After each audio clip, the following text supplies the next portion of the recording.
तो आज हम लोग पढ़ने जा रहे हैं मैनिफेस्टेशन ऑफ एक्सट्रीमिज्म, जिसको सीधे सीधे 3 पॉइंट के रूप में हम सबसे पहले आपके सामने प्रेजेंट करेंगे और फिर एज ए होल हम एंटी पार्टीशन मूवमेंट या बंग भंग आंदोलन पर आपसे चर्चा करेंगे। बट सबसे पहले इसके मैनिफेस्टेशन को देखते हैं। सबसे पहले 1905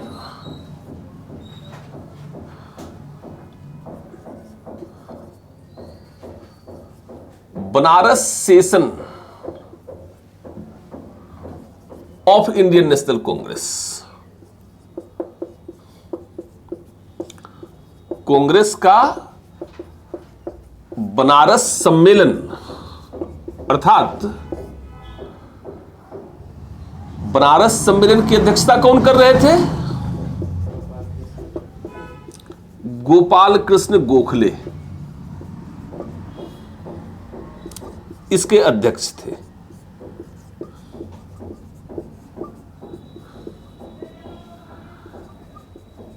और बनारस सम्मेलन में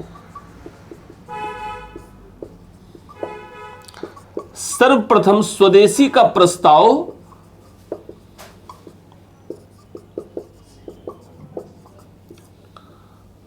पारित हुआ।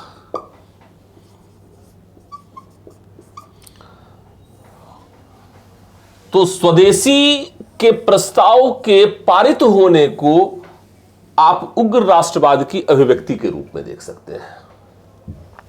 मैं ये कहना चाह रहा हूं कि Banaras session of Indian National Congress which chaired by Gopal Krishna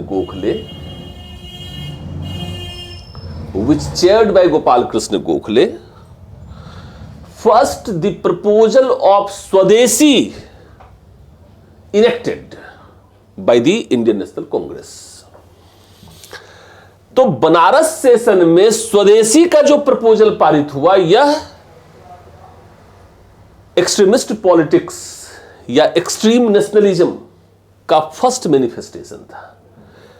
इसका जो सेकंड मैनिफेस्टेशन देखेंगे वह 1906 Calcutta session of Indian National Congress, which chaired by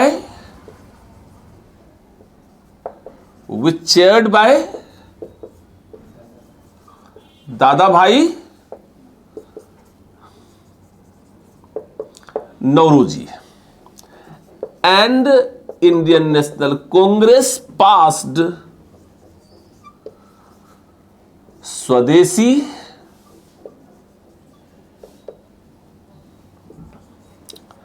boycott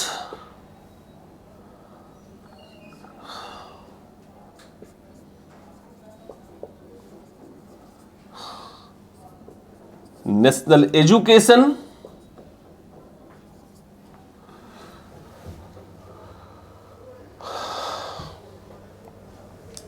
स्वदेशी बहिष्कार, राष्ट्रीय शिक्षा और नेशनल पंचायत।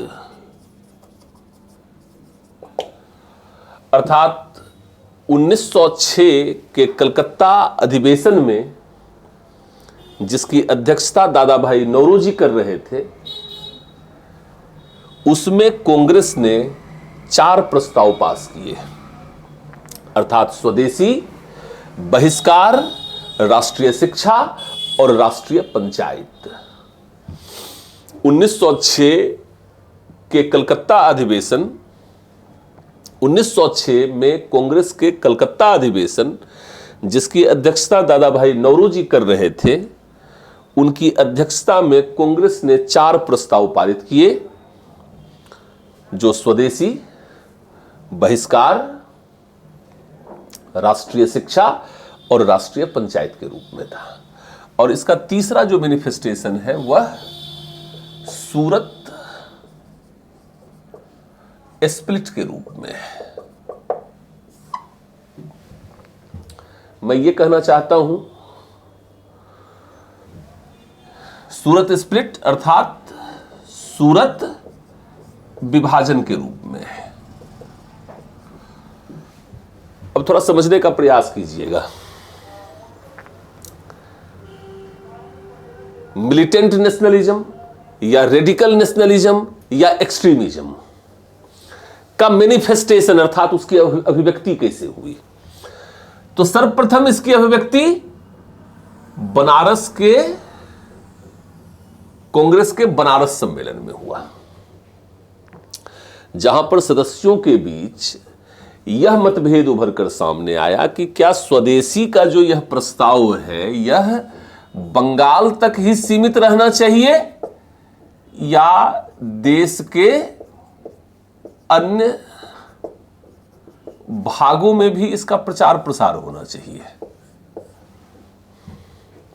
सर्वप्रथम मॉडरेट और एक्सट्रीमिस्ट लीडर इस क्वेश्चन पर एकमत नहीं हो पा रहे थे और इसी क्वेश्चन पर डिबेट, डिस्कशन और डिस्प्यूट शुरू हुआ और स्ट्रगल शुरू हुआ।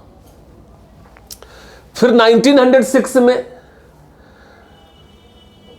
मॉडरेट लीडर्स स्वदेशी, बायकॉट, नेशनल एजुकेशन और नेशनल पंचायत जैसे प्रोग्राम को पास नहीं करना चाहते थे, लेकिन दादा भाई नौरोजी ने मध्यस्थता करते हुए इन्हें शामिल किया। इस पर भी यह डिस्प्यूट था कि यह सिर्फ बंगाल के लिए है या देश के अन्य भागों के लिए भी है। अंततः 1907 में जो सूरत विभाजन हुआ वह अध्यक्षता के प्रश्न पर हुआ।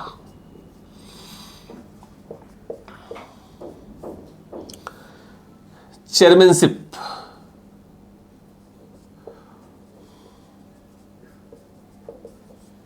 के क्वेश्चन पर मॉडरेट और एक्सट्रीमिस्ट लीडर्स में डिस्प्यूट रेज्ड हुआ। आप जानते हैं कि 1907 में यह कॉन्फ्रेंस पूना में होने जा रहा था, लेकिन पूना बाल गंगाधर तिलक के प्रभाव का क्षेत्र था, इसलिए इसके कॉन्फ्रेंस के प्लेस को शिफ्ट किया गया पूना टू सूरत। और मॉडरेट लीडर चाहते थे कि कोई मॉडरेट लीडर ही चेयरमैन बने, रास बिहारी घोष, और एक्सट्रीमिस्ट चाहते थे कि कोई एक्सट्रीमिस्ट लीडर अर्थात लाला लाजपत राय इसको चेयर करे। तो इस क्वेश्चन पर कांग्रेस में डिस्प्यूट, डिबेट शुरू हुआ और फाइनली कांग्रेस का जो डिवीजन है, कांग्रेस का जो फर्स्ट पार्टीशन है, वह बताता है एक्सट्रीमिस्ट पॉलिटिक्स के मैनिफेस्टेशन को, अर्थात उग्रवादी राजनीति अभिव्यक्त हो रहा है। लेकिन ओवरऑल इस 3 इयर्स के आधार पर जो आपने चीजों को समझा है उसको अब थोड़ा ज्यादा बेटर तरीके से आप समझेंगे। अर्थात उग्र राष्ट्रवाद की अभिव्यक्ति के रूप में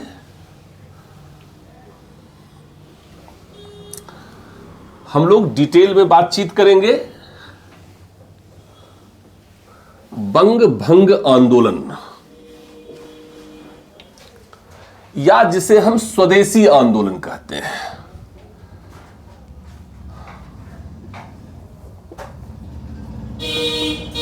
स्वदेशी मूवमेंट, इस पर हम डिटेल में बातचीत करेंगे, या इसी स्वदेशी मूवमेंट को बंग भंग आंदोलन भी कहते हैं, बंग भंग आंदोलन भी कहते हैं, एंटी पार्टीशन मूवमेंट।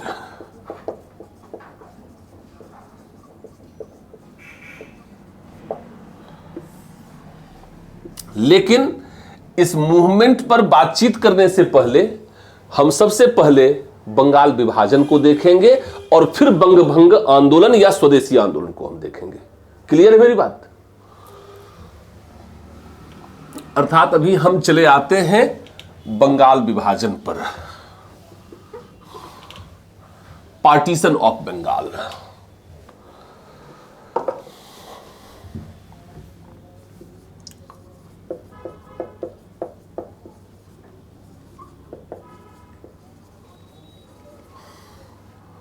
बंगाल का विभाजन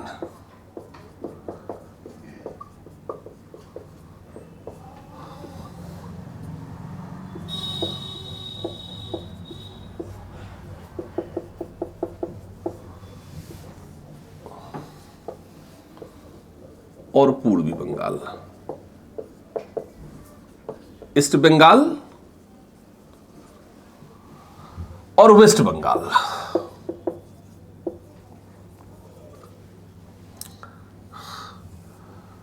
वेस्ट बंगाल में आज का वेस्ट बंगाल भी है, बिहार भी है, झारखंड भी है और ओडिशा भी है।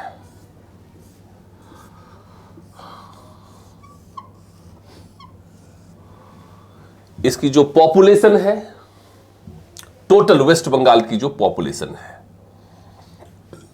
वह है 5.4 CR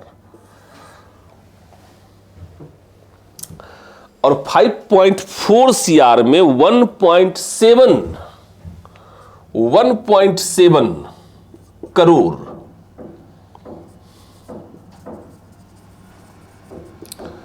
बंगाली स्पोकन पीपल्स हैं और 3.7 CR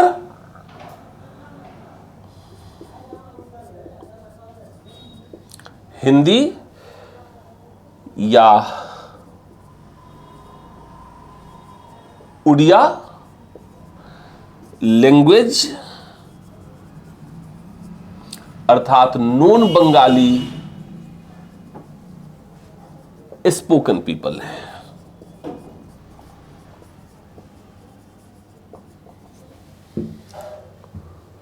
हिंदी वाले बच्चे भी इसको समझ रहे हैं या नहीं? पश्चिम बंगाल को पश्चिम बंगाल ही कहेंगे, बिहार को बिहार ही कहेंगे, झारखंड को झारखंड ही कहेंगे, उड़ीसा को उड़ीसा ही कहेंगे।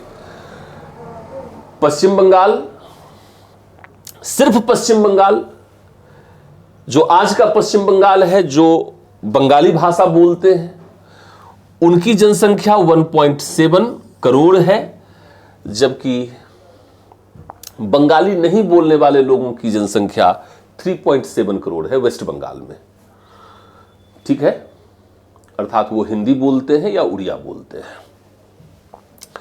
पूर्वी बंगाल में हम आते हैं, इसमें असम और ईस्ट बंगाल शामिल है, अर्थात आज का बांग्लादेश शामिल है।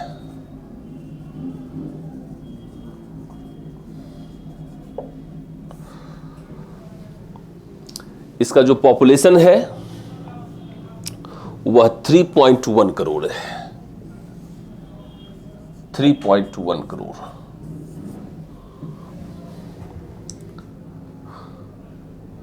ठीक है, इस बात को समझ रहे हैं आप?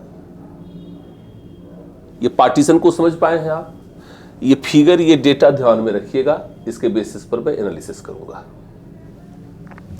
ये फिगर मैं इसलिए भी आपको दिखा रहा हूं कि वेस्ट बंगाल, बिहार, झारखंड, ओडिशा, असम और ईस्ट बंगाल, जो पहले बंगाल कहलाता था, तो अर्थात बंगाल जो है वह काफी वाइड, काफी वास्ट टेरिटरी हो गया। और स्वाभाविक सी बात है कि बंगाल विभाजन का जो औपचारिक कारण बताया गया ब्रिटिश सरकार के द्वारा, लॉर्ड कर्जन के द्वारा, बंगाल विभाजन का औपचारिक कारण क्या है, फॉर्मल रीजन क्या है?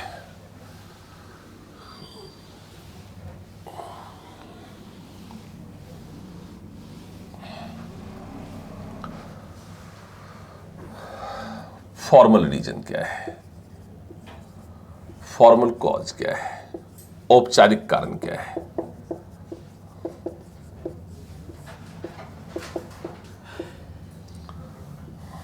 ऑफिशियल कॉज क्या है? तो बंगाल भौगोलिक रूप में अत्यंत विस्तृत प्रदेश है और यह बंगाल का पहला विभाजन भी नहीं है।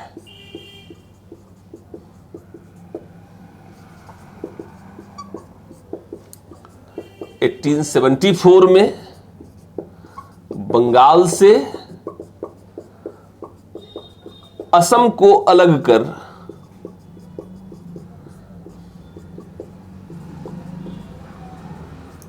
कमिश्नरी क्षेत्र घोषित किया गया था।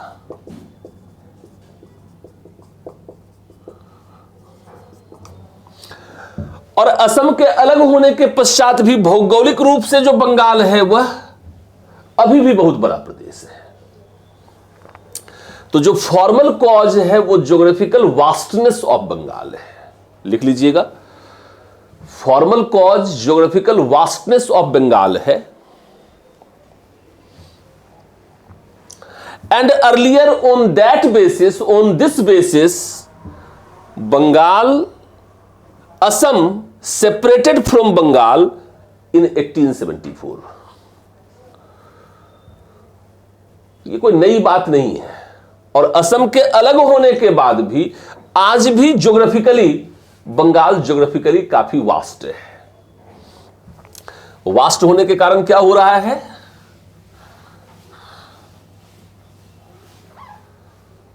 एडमिनिस्ट्रेटिव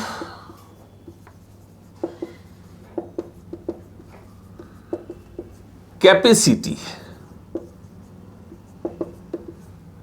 एफिशिएंसी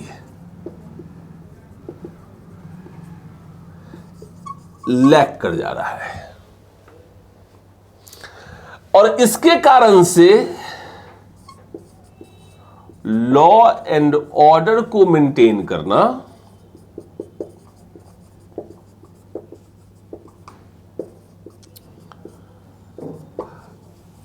टफ हो गया है।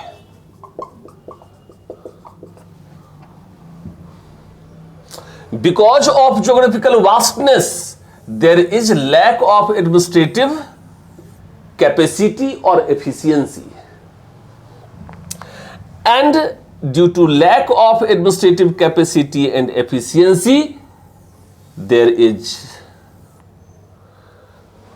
severe challenges on maintaining law and order. अर्थात भौगोलिक विशालता के कारण प्रशासनिक क्षमता, प्रशासनिक कार्यकुशलता कम हो जाता है, जिसके परिणाम स्वरूप कानून और व्यवस्था को बनाए रखना चुनौतीपूर्ण हो जाता है, जिसके परिणाम स्वरूप कानून और व्यवस्था को स्थापित करना चुनौतीपूर्ण हो जाता है। हिंदी में भी इतनी बातों को नोट कर लिया आप सभी लोगों ने।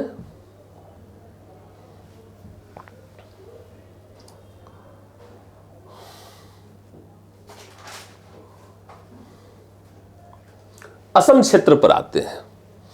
हमने 1874 में बंगाल से असम को अलग किया, लेकिन हमने असम को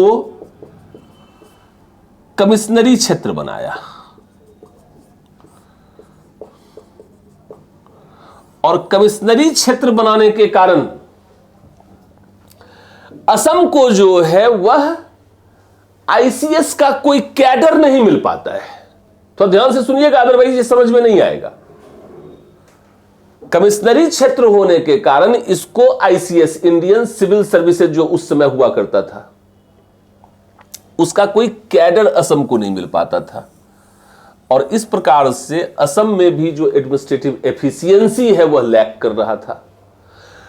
अगर हम आगे फर्दर बंगाल को बाइफरकेट करें ईस्ट बंगाल और वेस्ट बंगाल के रूप में, और असम और ईस्ट बंगाल को हम एक कैडर बना दें, तो इसका बेनिफिट असम को भी मिल जाएगा और वहां भी लॉ एंड ऑर्डर को मेंटेन करना, एडमिनिस्ट्रेटिव कैपेसिटी को मेंटेन करना, एफिशिएंसी को मेंटेन करना इजी हो जाएगा, क्योंकि उसे आईसीएस का कैडर मिल जाएगा।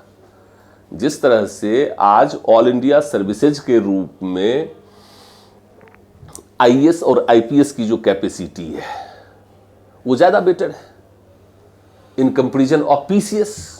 आप लोग पीसीएस की तैयारी कर रहे हैं, बट ये डीमोटिवेटिंग पॉइंट है। ओरिजिनली आप इक्वल तरह के कंपटीशन को फेस करते हैं, बट इनकी जो ट्रेनिंग होती है ऑल इंडिया सर्विसेज की, वो इतनी टफ ट्रेनिंग है, इतनी बेटर ट्रेनिंग है कि वहां पर यही जो मेधावी छात्र हैं वो हाईली एफिशिएंट ऑफिशियल्स बन जाते हैं। और वहीं पीसीएस में ड्यू टू लचर training system, due to lower training system, उनकी एडमिनिस्ट्रेटिव एफिशिएंसी जो है, वह उनकी जो मेधा है, उनकी जो प्रतिभा है, वह ऑल इंडिया सर्विसेज के इक्विवेलेंट डेवलप नहीं कर पाती है। इसीलिए आप एक जैसी तैयारी करते हुए जब आप कल को एडमिनिस्ट्रेशन में पहुंचेंगे बिहार में, तो आपको पता चलेगा कि सिमिलर एबिलिटी का पर्सन आपसे ऊंची पोस्ट पर बैठा हुआ है और आपको उसके अंडर वर्क करने के लिए बाध्य होना पड़ रहा है, कंपेल्ड होना पड़ रहा है।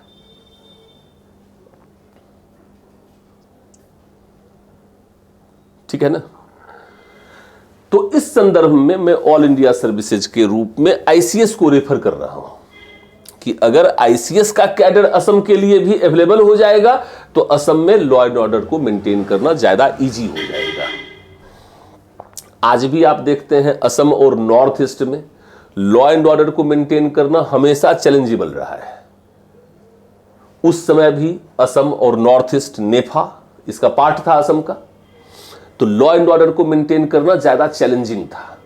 और ब्रिटिश गवर्नमेंट का यह सोचना है कि अगर असम और ईस्ट बंगाल को मिलाकर के एक कैडर बन जाएगा तो आईसीएस जैसे highly able person, efficient person Assam को भी मिल पाएगा और असम में लॉ एंड ऑर्डर को मेंटेन करना हमारे लिए ज्यादा इजी हो जाएगा। तो गवर्नमेंट ने जो कॉज प्रेजेंट किया वो ये कॉज था। लेकिन अब हम चलें कि भाई रियल कॉज क्या था।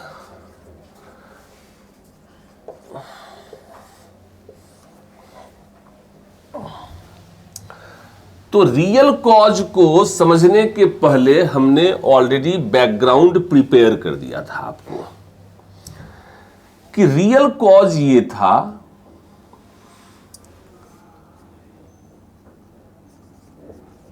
कि बंगाल रीजन में सबसे पहले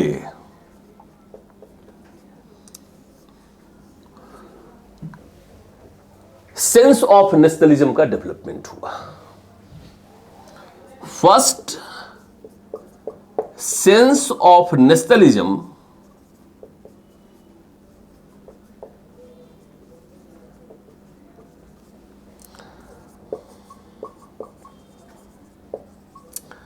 developed in Bengal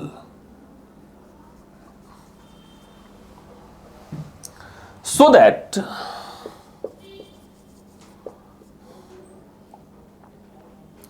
nationalism known as Bengali nationalism, मैं ये कहना चाह रहा हूं कि बंगाल क्षेत्र में ही सर्वप्रथम ब्रिटिश शासन स्थापित हुआ था, इसलिए बंगाल क्षेत्र में ही सर्वप्रथम राष्ट्रवाद की भावना का विकास हुआ। चूंकि सर्वप्रथम राष्ट्रवाद की भावना का विकास बंगाल क्षेत्र में हुआ, इसलिए उस समय राष्ट्रवाद को बंगाली राष्ट्रवाद कहा जाता था। लिखिएगा इस बात को। सर्वप्रथम ब्रिटिश शासन की स्थापना बंगाल में हुई, इसलिए सर्वप्रथम राष्ट्रवाद का विकास भी बंगाल क्षेत्र में हुआ। और यही कारण है कि आरंभिक राष्ट्रवाद को बंगाली राष्ट्रवाद के नाम से संबोधित किया जाता था, आरंभिक राष्ट्रवाद को बंगाली राष्ट्रवाद के नाम से जाना जाता था। बंगाल में उभरता हुआ यह राष्ट्रवाद अंग्रेजी शासन के लिए चुनौती था और अंग्रेजी सरकार इस उभरते हुए राष्ट्रवाद को कुचलना चाहती थी, इसका दमन करना चाहती थी। इसलिए बंगाल का विभाजन किया गया, वेस्ट बंगाल और ईस्ट बंगाल के रूप में। और जरा देखिए, बंगाली राष्ट्रवाद का विकास मुख्यतः बंगाली हिंदुओं में हो रहा था।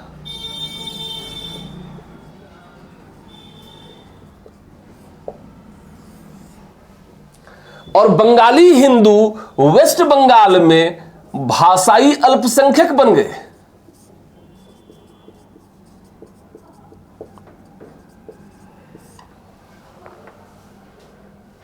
लैंग्वेज माइनॉरिटी बन गए। क्यों? क्योंकि उनका पॉपुलेशन कितना है? 1.7 और हिंदी बोलने वाले लोगों का पॉपुलेशन ज्यादा है। स्पेशली थोड़ा बिहार को समझिएगा भाई, बिहार जिस भी प्रांत में रहेगा पॉपुलेशन कम भी रहेगा तो डोमिनेंट कौन होगा? बंगाली या बिहारी? एक बात को समझिए थोड़ा सा, पॉपुलेशन को अगर छोड़ भी देते हैं, एक तो पॉपुलेशन के आधार पे ही डोमिनेंट बिहारी हो गया, क्योंकि 3.7 ये है। और बिहार के लोग इनफैक्ट बदमाश होते हैं।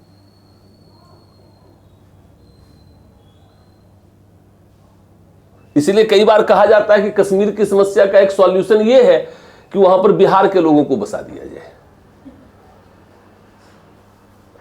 वो जहां भी जाते हैं डोमिनेंट होते हैं, प्रखर लोग होते हैं, एग्रेसिव लोग होते हैं। जहां पर जाते हैं वहीं वैसा ही वो बन जाएंगे, तुरंत में एडॉप्ट कर लेते हैं, एडेप्ट हो जाते हैं, अनुकूलन बहुत जल्द करते हैं। और जहां पर भी जाएंगे, जिस क्षेत्र में भी जाएंगे, उस क्षेत्र को अपना बना लेंगे। रूलर होते हैं, शुरू से ही मौर्य पीरियड से ही ऑल ओवर इंडिया पर रूल करते रहे हैं, वो उनके ब्लड में इनकलकेट है। तो बिहार के लोग थोड़ा डोमिनेंट होते हैं बाय नेचर। और ध्यान रखिएगा, बाय नेचर जो बंगाली पीपल है और उड़िया पीपल है वह बड़ा मॉडरेट होता है, इंटेलेक्चुअल होता है, लिबरल होता है, सॉफ्ट होता है। बिहार का लोग ऐसा नहीं है, वो सॉफ्ट स्पोकन नहीं है। तो भाषाई आधार पर वेस्ट बंगाल में बंगाली हिंदू अल्पसंख्यक हो गए, माइनॉरिटीज हो गए।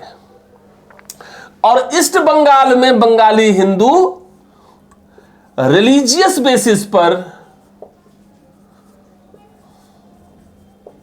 माइनॉरिटी हो गए। तो एम था बंगाली हिंदुओं को क्रश करना, क्योंकि राष्ट्रवाद की भावना सबसे अधिक तेजी से इन्हीं के बीच फैल रही थी।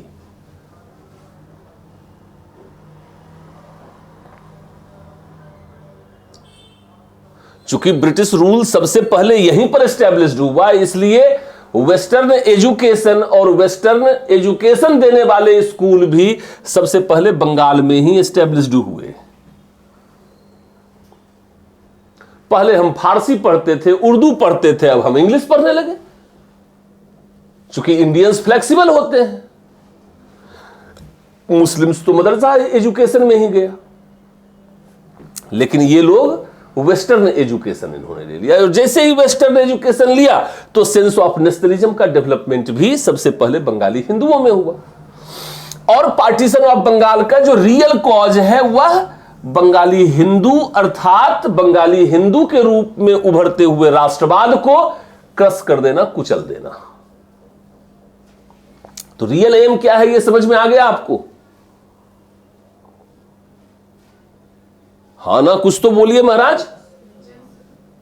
हम लोग शमशान घाट में थोड़े ही है, थोड़ा कुछ बोला कीजिए, पता चले कि मुर्दों के बीच में मैं क्लास कैसे ले पाऊंगा। ये बात समझ में आ रही है या नहीं आ रही है? ये रियल कॉज था।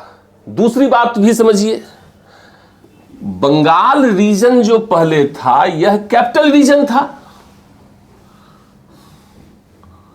कलकत्ता कहां था? लंदन में, इंडिया में या बंगाल में? बंगाल में। तो ये कलकत्ता कैपिटल रीजन था ना।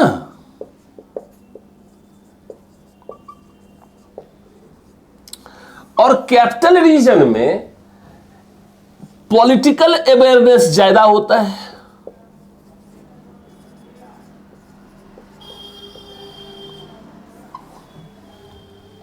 कलकत्ता राजधानी क्षेत्र होने के कारण वहां पर राजनीतिक जागरूकता का विकास अधिक हुआ था।